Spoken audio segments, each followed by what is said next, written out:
लाख मतदार असतात. आम्ही मोदी साहेबांकडे मागच्या टर्ममध्ये 350 खासदारांनी लेखी निवेदन दिलं. म्हटलं की मायबाप सरकार आम्हाला हक्क लोकप्रतिनिधींना भीक तर करा की जर या एवढ्या मोठ्या लोकसभा मतदारसंघाला न्याय द्यायचा असेल तर त्याच्यात 25 कोटी रुपयाचा त्यांनी द्यावा. त्याच्या खाली लिहिलं समजा द्यायचं नसेल आहे तो 5 कोटी पण बंद करू शकता. मोदी साहेब चक्क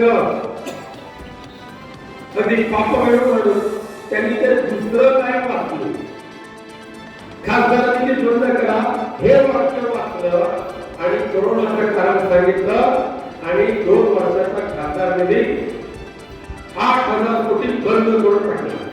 म्हटलं ठीक आहे बाबा, देशाच्या तिजोरीत केलं असेल, पण खासदारांचा वाचवलेला बुडवलेला लुबाडलेला खासदार निधी 8,000 कोटी, त्याच्यातल्या 7,500 कोटीचं आलिशान विमान मोदी साहेबांनी घेतला तो.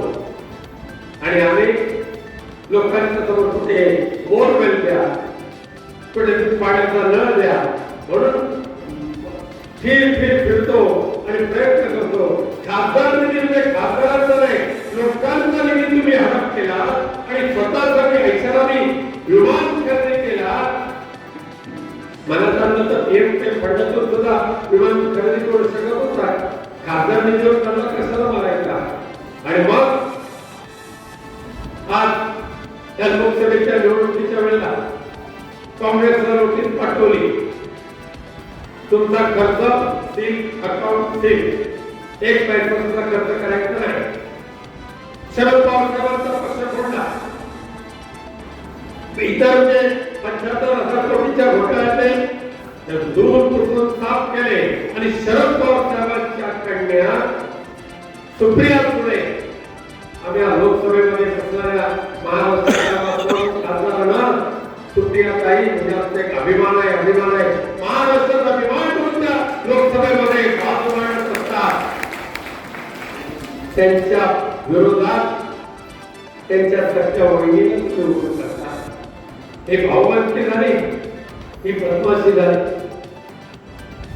केवळ परिवार फोडायचे, कुटुंब फोडायचं आणि राक्षसी वृत्तीने हसत बसायचं, अशा पद्धतीने राक्षसी वृत्तीचे हे भारतीय जनता पक्षाचे नेते शिवसेना गीतामध्ये घालायला लागले. टाइम्स डिजिटलला लाईक करा, सबस्क्राईब करा, शेअर करा आणि बेल आयकॉन दाबायला विसरू नका. पाहत रहा टाइम्स डिजिटल.